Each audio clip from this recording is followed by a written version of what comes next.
그러나 너희 듣는 자에게 내가 이르노니 너희 원수를 사랑하며 너희를 미워하는 자를 선대하며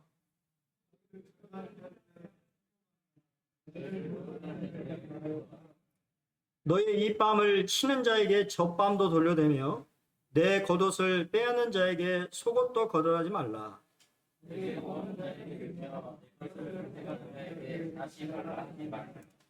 남에게 대접을 받고자 하는 대로 너희도 남을 대접하라.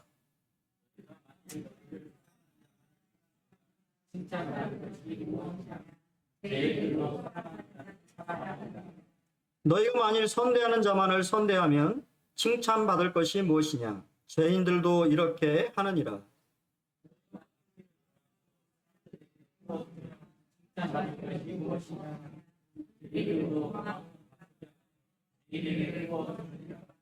오직 너희는 원수를 사랑하고 선대하며 아무것도 바라지 말고 꾸어주라. 그리하면 너희 상이 클 것이요 또 지극히 높으신 이의 아들이 되리니 그는 은혜를 모르는 자와 악한 자들에게도 인자하시니라.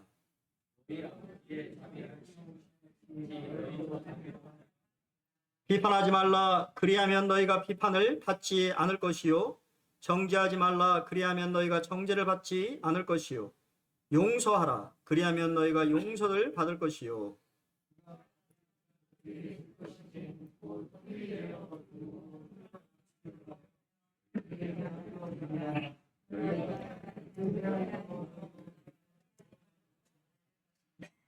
네, 감사합니다.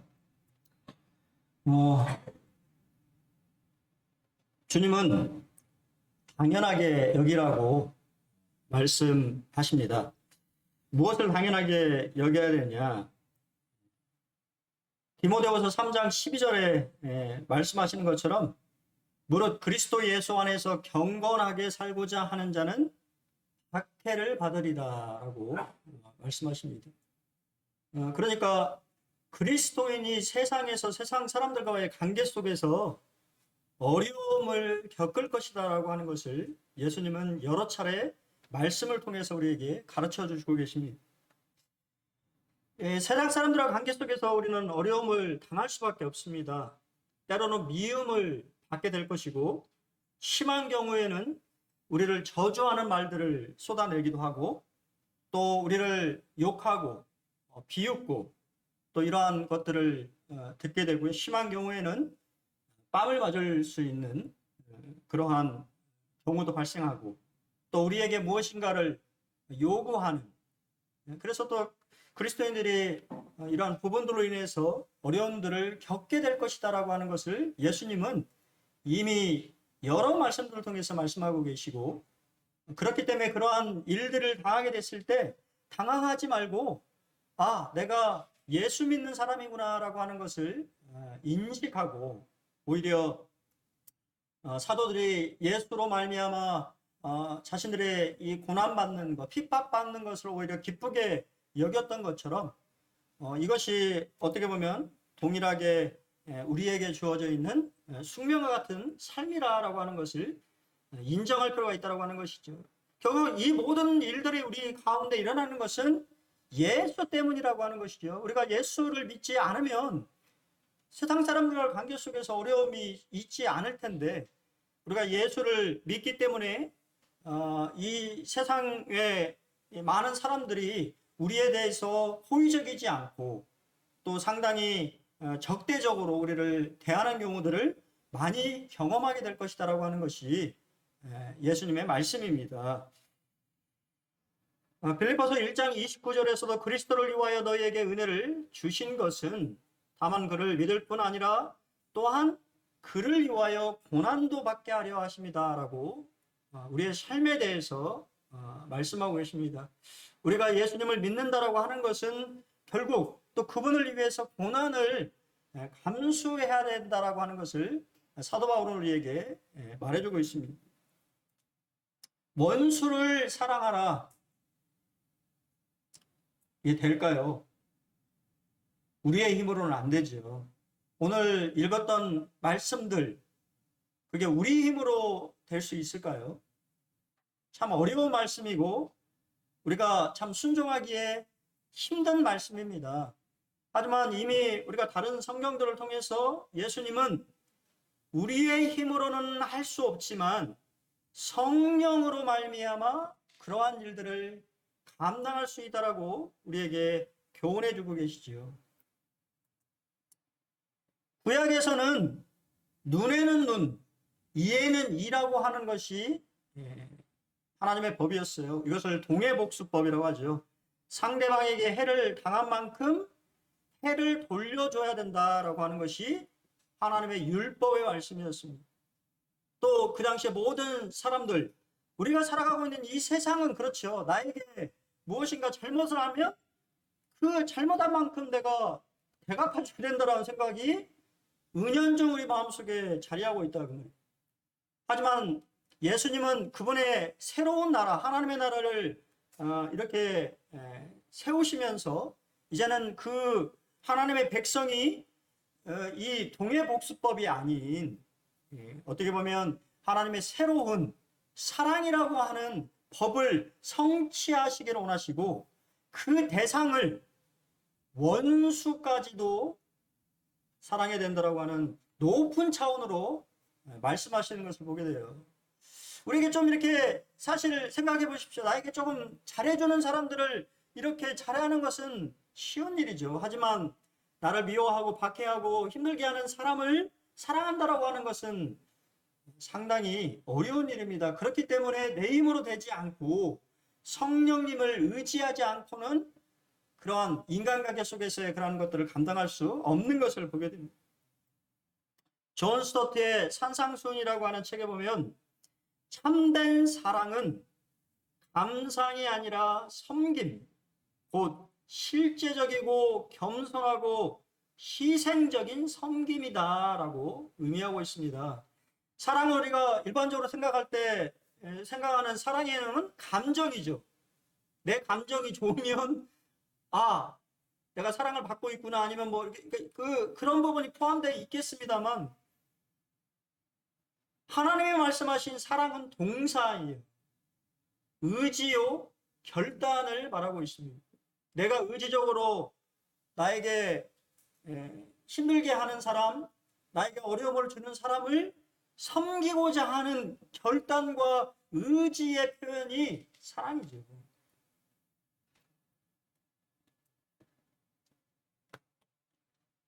예수님은 너희를 미워하는 자를 선대하라고 말씀하십니다. 선대하다라는 헬라어는 칼로스라고 하는 단어인데요. 옳고 아름다운 것을 추구하라라고 하는 뜻을 가지고 있대요. 결국 잘못된 것을 바로잡는 삶을 의미합니다. 상대방이 나에게 잘못을 했을 때 내가 또 동일하게 그 사람에게 잘못을 행하는 것이 아니고 오히려 그 사람을 선대함으로 그 잘못된 것을 알게 하는 것이 바로 선대하다라는 뜻입니다. 상처나고 망가진 것을 아름답게 회복시키는 것을 말한다고 합니다. 인간관계 속에서 상대방이 나에게 어떤 미워하는 사람이 있죠. 그렇지 않습니까? 그런 경험 없으세요? 은근히 나를 미워하는, 싫어하는. 죄송한 얘기지만 저도 그런 경험이 많이 있어요. 세상에서뿐만 아니라 모임 안에서도 그런 분들 있습니다. 자기 감정을 주체하지 못하고 인사도 안 하는 분들, 그런 분들이 있어요. 그럼에도 불구하고 미워해서는 안 된다고 하는 거예요. 오히려 더 그럴수록 그 사람에게 선대함으로 그 사람의 잘못을, 그의 뭔가 이렇게 그런 부분들을 회복시키려고 하는 것이 내가 바로 선대하는 삶인 것이죠. 잠언 26장 21절을 보면 숯불 위에 숯을 더하는 것과 타는 불에 나무를 더하는 같이 다툼을 좋아하는 자는 시비를 일으키느니라. 상대방이 막 이렇게 타올랐을 때 어떻습니까?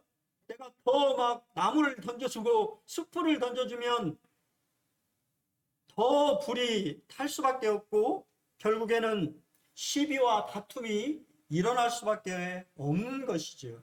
상대방이 나에게 그렇게 할 때 우리는 어떻게 해야 됩니까? 로마서 12장 20절에 나와 있는 것처럼 네 원수가 줄이거든 먹이고 목마르거든 마시게 하라. 그리함으로 네가 숯불을 그 머리에 쌓아놓으리라 라고 말하고 있습니다. 상대방이 어려움에 겪었을 때 원수라고 해서 아이고 잘 돼버렸다 라고 말하는 것이 아니라 오히려 그 사람에게 선을 행함으로 그 자신이 잘못한 것을 깨달을 수 있도록 도와줘야 된다고 하는 것이죠.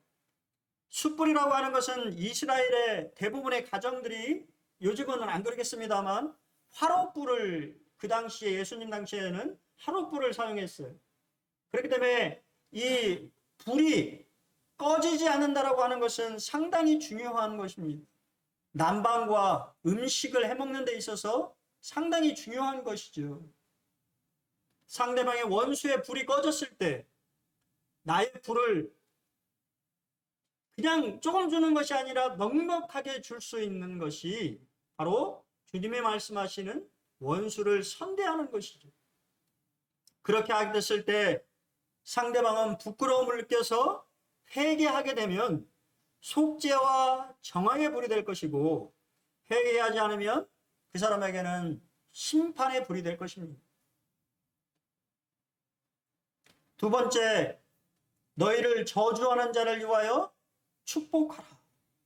축복하다라는 단어는 율로게오라고 하는 헬라어인데 좋은 이야기, 좋게 말하다라는 뜻이랍니다. 여러분이 막 나에게 막 저주를 퍼붓는 사람에게, 아니 다른 사람에게 가서도 그 사람에 대해서 좋게 얘기할 수 있나요? 본성적으로 안 되죠. 하지만 성령의 능력을 힘입게 되면 그 사람이 아무리 나에게 저주 같은 말을 퍼부었을지라도 좋은 말을 해줘야 된다라고 하는 것이, 이게 참 관점이 다른 것 같아요. 유대인들은, 제가 이제 그때 같이 공부했던 우리 책에도 보면 유대인들의 사고는 우리랑 다르다고 합니다. 그것이 이제 하나님의 말씀에 이렇게 이제 싸우면서 된 사고인데, 예를 들면 갑자기 차가 나의 앞에 끼어들어가지고 막 이렇게 뭐 간다고 했을 때 여러분 어떻게 말하시나요? 저도 빵빵 한다든가 아니면 열이 받아서 이게 막 할 텐데, 기본적으로 유대인들은 1차적으로 무슨 생각을 하냐면 바쁜 일이 있나 보다, 급한 일이 있나 보다, 그렇게 그냥 이해하려고 사고한다고 하는 얘기를 들은 적이 있어요. 여러분 참 어려운 얘기입니다. 나에게 그냥 뭐 이렇게 전혀 그런 사람에게 좋은 얘기를 해줄 수 있지만, 나를 저주하고 미워하는 사람, 나에게 힘들게 하는 사람에 대해서 좋게 얘기해 준다라고 하는 것이 얼마나 힘든 일인가요? 어떤 사람에 대해서 좋게 말하고 그 사람을, 우리가 이런 경험을 받으면 뭐 하고 싶은 유혹이 생깁니까? 폄훼하고 싶은 거죠.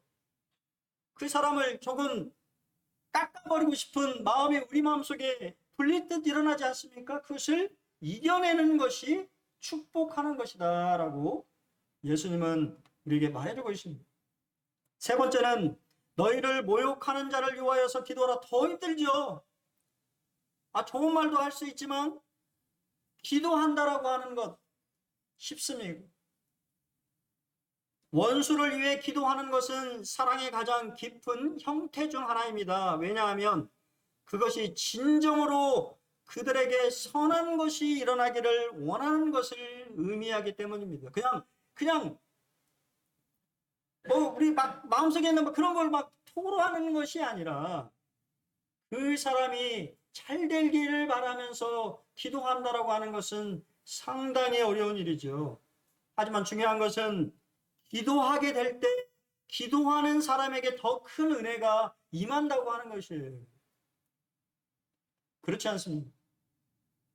그때도 좀 말씀드렸습니다만 시편의 다윗의 시가 참 우리 마음에 와닿는 것은, 뭐는 미사고를 쓰는 것이 아니라 그 마음속에 이런 원수들에 대해서 하나님 앞에 울분을 토하면서 그의 마음에 하나님의 임재와 하나님의 약속과 또 하나님의 이런 말씀들을 통하여서 그가 위로받고 격려받고 힘을 얻고 다시 감사의 시나 예배의 시로 끝나고 있다라고 하는 것을 우리가 보게 되지 않습니까? 사실 어떻게 보면 모욕한 자를 위하여서 기도하는 것은 그 상대방뿐만 아니라 그 자신에게도 큰 은혜라고 하는 것이죠. 예수님이 그러셨습니다. 십자가상에서 자신을 못 박는 자들을 위해서 어떻게 하셨죠? 기도하셨죠. 이에 예수께서 이르시되 아버지여 저들을 용서하여 주옵소서 자기들이 하는 것을 알지 못함이니라고 기도하셨어요. 자신을 죽이는 자들을 위하여서 기도하심으로 하나님의 사랑을 드러내셨습니다. 스테반 집사는 또 없었습니까?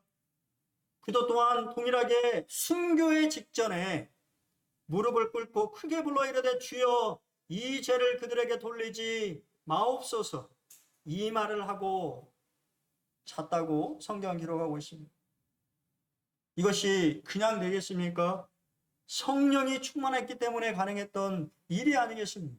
죽음의 순간에 자신을 죽이는 자들을 향해서도 기도할 수 있다라고 하는 것이 얼마나 놀랍습니다. 원수를 위해 기도해야 하는 이유들에 대해서 존 쇼라고 하는 분이 그분의 책에서 이렇게 얘기했습니다. 예수님이 친히 그렇게 말씀하셨기 때문에 기도해야 된다라고 이야기합니다. 두 번째는 대접받고자 하는 대로 나를 대접해야 되기 때문에 당연히 그를 위해서 기도해야 된다고 말하고 있습니다. 세 번째는 기도는 자신과 상대방의 상황을 더 명료하게 이해하도록 도와준다고 하는 것이에요. 기도함으로 내가 마음이 진정이 되어지고 그러한 상황들에 대해서 더욱 명료하게 이해하게 되고 깨닫게 되고 그러한 문제들에 대해서 깊이 기도할 수 있다라고 이야기하고 있습니다. 네 번째는 기도는 스트레스를 누그러뜨려 준다고 이야기합니다. 이것은 증명이 되었죠. 종교를 가진 사람과 종교를 가지지 않은 사람들은 수명 차이가 5년 이상 난다라고 하는 과학적인 증거가 있어요. 그러니까 기독교인들이 5년 이상 더 사는 거예요. 평균적으로. 왜요? 기도하니. 기도함으로 이 마음속에 있는 스트레스, 화 이런 것들이 뭐예요? 풀린다라고 하는 것입니다. 또한 다섯 번째는 기도는 크리스천다운 삶의 훌륭한 본보기가 될 수 있다라고 하는 것입니다. 이러한 상황에 닥치게 될 때 우리가 원수를 위하여서 기도하는 것은 어떻게 보면 원수뿐만 아니라 자기 자신을 위해서도 하나님의 축복인 것을 보게 됩니다. 네 번째, 저기를 선으로 대하라. 치다라고 하는 헬라어는 넌지시 비꼬는 것에서부터 있는 힘을 다해 치는 거에 이르기까지 모든 종류의 공격을 망라하는 표현이라고 합니다. 이 뺨을 치는 것은 실제적으로 내 뺨을 치는 것도 의미하지만 비유적으로는 비웃고 무시한다라고 하는 말이 있어요. 면전에서. 그랬을 때 어떠라고요? 이쪽 뺨도 대라 그 말입니다. 그 사람이 나에게 비웃고 나를 욕하고 나를 무시해도 그것을 악의로 대하지 말고 오히려 선의로 대하라고 말씀하십니다. 다섯 번째는 이의적인 사람들에게 간대하라고 말합니다. 내게 구하는 자에게 주며 네 것을 가져가는 자에게 다시 달라 하지 말려고 말합니다. 하나님의 것인 재물에 집착하지 않는 것도 저기에 대해 유순하게 반응하는 것입니다. 하나님 나라에서 재물은 목적을 이루는 수단일 뿐입니다. 물질보다 사람을 더 중요하게 생각하라고 하는 것이지요. 저도 제가 주님을 믿으면서의 하나의 원칙이 있는데, 되도록이면 성도들과는 돈거래를 하지 않는 것을 원칙으로 삼고 있고, 혹시 내가 누군가에게 돈을 빌려줘야 될 경우에는 내가 무슨 생각을 하냐면, 그분이 갚지 않아도 된다라고 판단됐을 때 빌려줍니다. 실제적으로 그랬어요. 지금도 제가 어떤 분에게 돈을 빌려줬는데 갚으라고 한 적이 없습니다. 그분은 잊어버린 것 같아요. 저도 잊어버렸습니다. 그러는 것이죠. 내가 저도 이 돈을 줘도, 그러니까 막 빚내서 갚아줄 수는 없잖아요. 그것은 저는 아니라고 봐요. 내가 그분에게 요구하지 않아도 된 돈이라고 한다면 빌려주십시오. 그리고 잊어버리세요. 그러면 주님이 갚아주신다고 말씀하셨어요.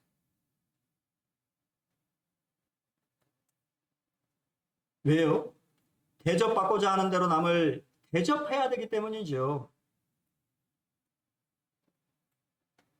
세 번째, 은혜의 원칙들을 우리에게 말씀하십니다. 왜 이렇게 해야 되냐? 아버지같이 자비로운 자가 돼야 되기 때문입니다. 하나님 아버지께서 우리를 자비롭게 대하셨어요. 우리는 복음서의 비유를 참 많이 잊어버립니다. 우리가 잘 아는 것처럼 일반 달란트의 빚진 자가, 그죠? 500데나리온의 빚진 자 두 이야기 아시지 않습니까? 갚을 수 없는 돈을 탕감받았는데, 갚을 수 있는, 어떻게 보면 그런 사람의 빚은 탕감해주지 않고 더 악하게 대하는 모습에 대해서 예수님 뭐라고 말씀하셨어요? 악한 종이라고 말했습니다. 그리고 오히려 가둬버리죠. 우리가 하나님 아버지께 자비를 받았으니 우리도 자비를 베풀어야 한다고 하는 것이에요. 내가 얼만큼 하나님의 자비를, 용서를, 사랑을 받았는지를 깊이 생각해 보지 않으니까 나에게 어렵게 하는 사람들에 대해서 선의와 축복과 기도를 할 수가 없는 것이죠. 오히려 같이 그 사람처럼 대하고 싶은 마음이 우리 마음속에 불릴 때 일어나지 않습니다. 자비를 나타내는 헬라어는 다른 사람이 겪는 고난에 감정이 깊이 이입된다는 뜻을 담고 있다고 합니다. 저는 사실 이번 주에 잠을 잘 못 잤어요. 우리 안정님 자매 생각 때문에 참 기도가 되더라고요. 지금도 어려움에 있는 자매를 생각하고 마음에 참 근심이 되었어요. 염려도 되고. 그래서 자기 전에 항상 이렇게 기도했습니다. 안정님 자매를 위해서. 주님이 평안함을 주시고 낫기를 위해서. 그런 마음이 주님이 주신 마음 아니겠습니까? 아, 내일이 아니니까. 나와 상관없는 일처럼 여길 수도 있지요. 하지만 하나님의 마음은 그것이 아니지 않을까 하는 생각이 들어요. 저보다도 아마 아버지 하나님은 더 안타까워하시고 은혜를 베푸시고 싶지 않으실까라는 생각이 들어집니다. 우리가 더, 아마 저는 이런 일을 통해서 우리 군산 번원교회가 더 기도하라고 말씀하시는 것이 아닌가라고 하는 생각이 제 마음속에 들어요. 성도들을 생각하면서. 여러분, 자비로운 자가 되십시오. 이미 우리가 자비를 받았습니다. 두 번째는 비판하지 말라고 말씀하십니다. 비판하다라는 크리노라고 하는 헬라어인데, 옳으니 그르니 하다, 재판관 노릇을 하다라는 뜻입니다. 여러분에게는 재판할 권리를 주시지 않았어요. 인생의 모든 생사 여타권을 가지신 분은 우리 주 예수 그리스도 한 분뿐이십니다. 근데 중요한 것은, 우리의 문제는 우리 자신이 재판석에 앉아서 우리 생각에 죄 지은 자들에게 뭐라고요? 우리 생각에 죄 지은 자들입니다.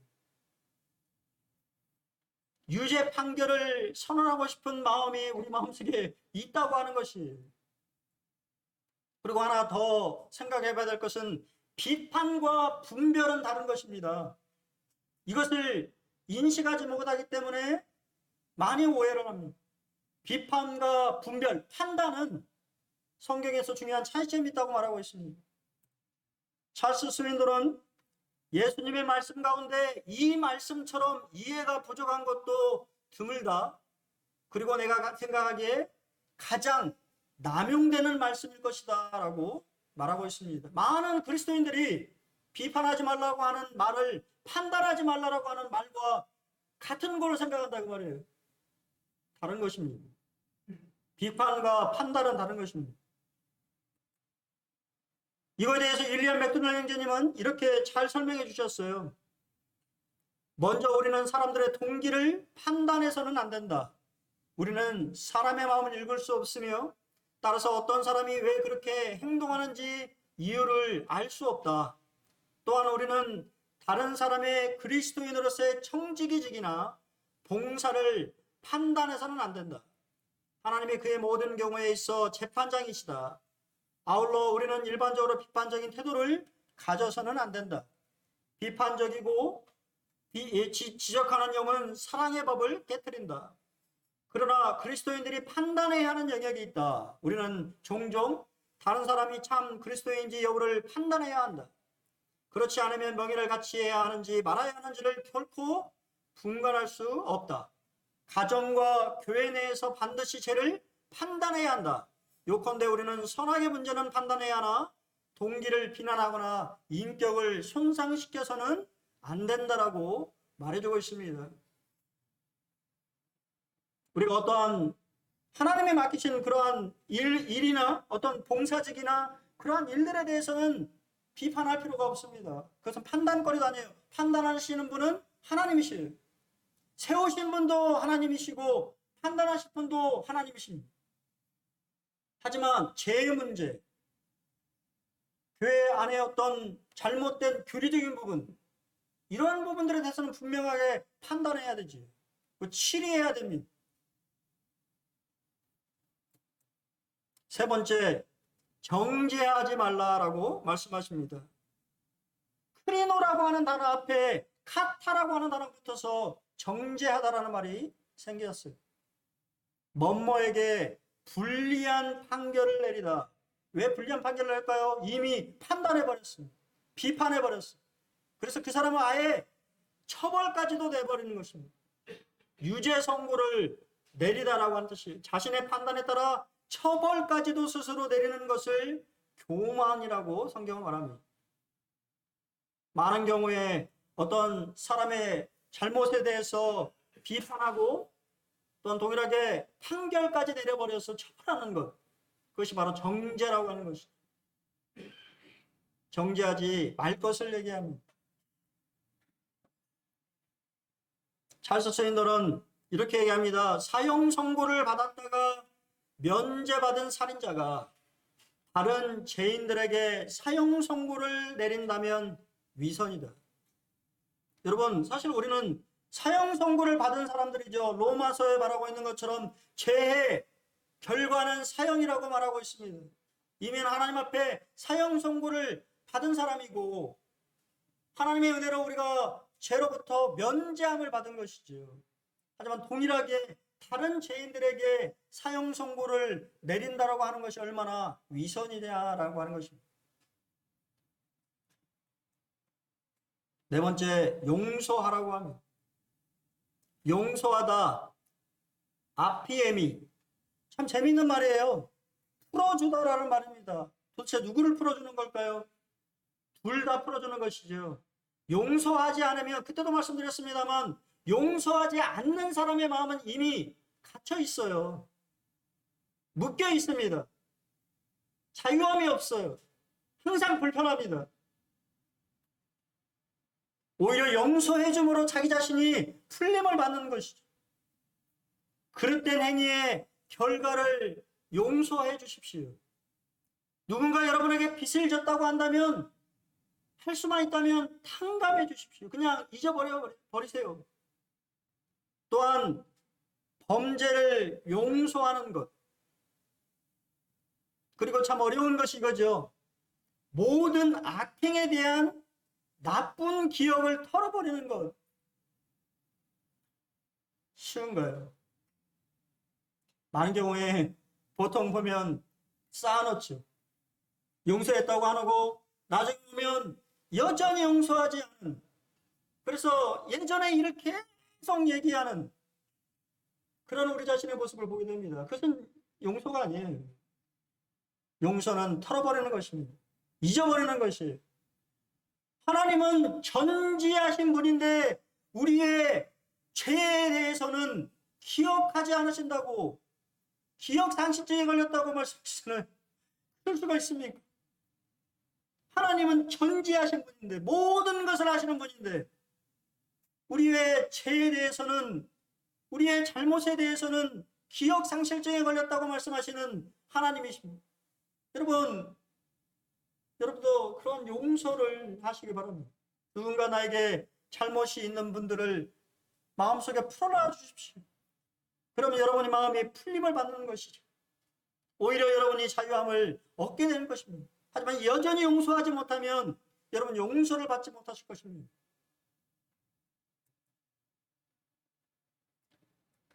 코리텐분 여사는 유대인을 도왔다는 이유로 감옥에서 2년 정도 시련을 겪었는데 다행히 행정상의 착오로 인해서 자신이 목숨을 건지게 된 여인입니다. 그녀는 전쟁 후 독일에 용서의 메시지를 전했다고 합니다. 그런데 어느 날 강연 후 자신을 괴롭혔던 옛 독일군 간수가 자기에게 손을 내미는 것을 보았다고 합니다. 순간 전율이 느껴졌다고 합니다. 금방 손을 내밀 수 없었다고 합니다. 하지만 말씀에 순종하여 손을 내밀었을 때 그를 향한 용서의 마음이 일어났다고 하는 이야기가 있습니다. 여러분, 나에게 어려움을 끼친 사람, 나를 힘들게 했던 사람이 손을 내밀었을 때 용서의 마음으로 손을 잡을 수 있습니다. 잡아야 된다고 하는 것이죠. 잡으라고 말씀하십니다. 5번째는 주라고 말씀하십니다. 주는 것에서 인사하지 말라고 합니다. 주라, 그리하면 너에게 줄 것이니 곧 후히 되어 누르고 흔들어 넘치도록 하여 너에게 안겨주리라. 비판과 정죄하는 것에 대하여 제자들에게 다음 단계의 사랑을 가지라고 말씀하십니다. 사랑은 주는 것입니다. 이해타산을 생각하지 않고 주는 것이 하나님의 사랑인 것이죠. 여기 곧 후이되고 누르고 흔들어 넘치도록 준다라고 하는 말은 추수할 때에 먹을 것이 없어서 이스라엘의, 그죠? 말씀해 보면 먹을 것이 없을 때 그 논밭에 가서 무엇인가를 얻을 수 있다고 성경에 말하고 있는데, 그때 주인이 이 앞에 있는 보자기를 이렇게 펼치는 것이에요. 거기에 주는데 몇 개만 주는 것이 아니고 그 보자기가 흘러 넘치도록 주어야 된다고 말씀하시는 거예요. 그런 선행을 베푸게 될 때 누가 갚아주신다고요? 아버지 하나님이 갚아주신다고. 줘라, 그러면 내가 넘치도록, 흘러 넘치도록 너에게 부어주겠다고 약속하십니다. 여러분, 주는 삶을 살아가길 바랍니다. 누구에게요? 원수에게, 나를 미워하는 사람에게, 나를 저주하는 사람에게, 나에게 모욕하는 사람에게, 그 사람이 무엇인가 나에게 요구했을 때 여러분 주십시오. 그것이 사랑이라고 말씀하십니다. 그 사람이 나에게 무엇인가를 했기 때문에 내 마음속에는 주기 싫지만 성령의 능력으로 주님이 주라고 말씀하셨으니 여러분이 주게 될 때 하나님이 여러분에게 더 큰 은혜를 베풀어 주시겠다고 말씀하시는 것입니다. 왜 이렇게까지 원수를 사랑해야 되는 걸까요? 이런 말씀을 우리가 듣게 될 때 참 말씀 준비하면서도 참 어려운 말씀이다. 왜 이렇게까지 해야 됩니까, 주님? 라고 우리가 묻지 않겠습니까? 두라노 아카데미에 누가 보면 어떻게 설교할 것인가에 라고 하는 책에 4가지에 대해서 말씀하십니다. 첫 번째는 보응의 원리가 작용한다라고 하는 것이에요. 용서하면 용서받고 비판하면 비판받는다라고 하는 것입니다. 그렇기 때문에 용서해야 되고 정죄하지 말아야 되고 비판하지 말아야 한다는 것이에요. 내가 그렇게 하게 될 때 다시 나에게 돌아온다라고 하는 것입니다. 내가 그런 결과를 받게 될 것이라고 말씀하십니다. 두 번째, 더해주는 원리입니다. 사랑하는 자를 사랑하는 것은 죄인들도 할 수 있는 일이니까 그거보다는 더 높은 수준에서 살아가라고 말씀하시는 거예요. 이 세상에서도 나에게 선대하고 나에게 잘해주는 사람에게 잘하는 것은 당연한 일이기 때문에 그 정도의 수준에서 살지 말고 더 높은 수준, 나에게 힘들게 하고 어렵게 하고 나에게 모욕하는 욕하고 하는 원수에게까지도 하나님의 사랑을 베풀라라고 하는 것이에요. 그것이 어렵기 때문에 더 해주는 삶인 것이죠. 이런 말이 우리 있잖아요. 미운 오리 떡 하나 더 준다고. 미운 사람들 떡 하나 더 주시기 바랍니다. 더 주려고 그런 마음을 가지라고 하는 것이에요. 그렇게 될 때 하나님의 상의 원리가 작용합니다. 원수까지 사랑하면 하나님께서 넘치게 갚아주신다고 약속하셨어요. 후일에어 누르고 흔들어 넘치도록 주시겠다고 약속하셨습니다. 그렇게 할 때 하나님의 형상의 원리가 작용하는데 원수까지 사랑하면 하나님의 자녀로서 하나님의 성품을 담는 것이라고 하는 것이죠. 결국 우리의 보상은 우리가 예수님처럼 닮아가는 것이 우리의 보상 아닙니까? 우리가 원수까지 사랑하게 될 때 우리는 얼마나 그러한 분들에 대해서 존경과 그런 마음을 가지게 되나요? 정말 그는 그리스도인이군, 그는 정말 하나님의 사람이구나 라고 하는 이야기를 짓지 않겠습니다. 적용인데요. 관계행복이라고 하는 책에 조현삼 씨가 이렇게 얘기했는데 참 마음에 와닿아서 같이 나누기를 원합니다. 적용해서 하나님이 가르쳐주는 원수를 없애는 방법은 사랑하는 것이다. 원수를 미워하면 그는 계속 나의 원수로 남아있지만 사랑하면 원수는 없어진다. 원수를 사랑하면 그는 나의 가족이 되고 이웃이 된다. 형제가 되고 동료가 된다. 그래서 하나님은 원수를 사랑하라고 하는 것이다. 원수를 사랑하는 의미는 원수를 없애라는 것이다. 원수 없이 살아야 행복하기 때문이다. 참 와닿지 않습니까? 원수를 없애는 방법은 사랑해서 원수를 만들지 않는 것입니다. 너무 당연한 것 같은데 참 진리가 있어요. 요즘에 제가 왜 이걸 땄냐면 요즘에 핸드폰을 잘 쓰려면 어플을 잘 깔아야 돼요. 그렇죠? 여러분 뭐 기본적인 뭐 카카오톡이나 기본 어플만 사용하시는데 이 핸드폰을 우리 이제 젊은 친구들은 핸드폰을 뭐 이렇게 저도 잘 안 씁니다만 젊은 친구들은 어플 많이 쓰잖아요. 그러다 이제 핸드폰이 업그레이드 돼서 더 좋은 효율을 낼 수 있는 것이죠. 원수를 없애는 하늘나라 어플을 까시기 바랍니다. 첫 번째, 사랑. 그냥 사랑도 아니고 아가페 사랑, 무조건적인 사랑을 까셔야 돼요. 그것은 동사에 너희 원수를 사랑하며. 두 번째 어플은 기도입니다. 박해하는 자를 위하여 기도하십시오. 세 번째, 축복의 어플을 까십시오. 좋은 이야기를 하십시오. 나에게 어렵게 힘들게 하는 사람들에 대해서, 다른 사람에 대해서 그 사람 별 볼일없는 사람이고 쓸데없는 사람이고 이렇게 말하지 마시고 장점을 발견하셔서 그에게 좋은 이야기를 하십시오. 그게 바로 축복이라고 하는 것이죠. 네 번째, 위탁의 어플을 깔아야 됩니다. 내가 복수하려고 하는 것이 아니고 하나님의 진노하심에 맡길 수 있는 그런 마음을 가지시기 바랍니다. 다섯 번째는 그 모든 것이 이런 어플들을 우리가 깔게 됐을 때 누가 기뻐하신다고요? 하나님이 기뻐하신다고 하는 것이에요. 꼭 가십시오. 이번 주에 이 5가지 어플을 까셔서 한 주 동안에는 원수를 없애는, 우리 삶에 원수가 없는 좋은 이웃이 여러분이 되시기를 주님의 이름으로 기도하고 축원합니다. 감사합니다.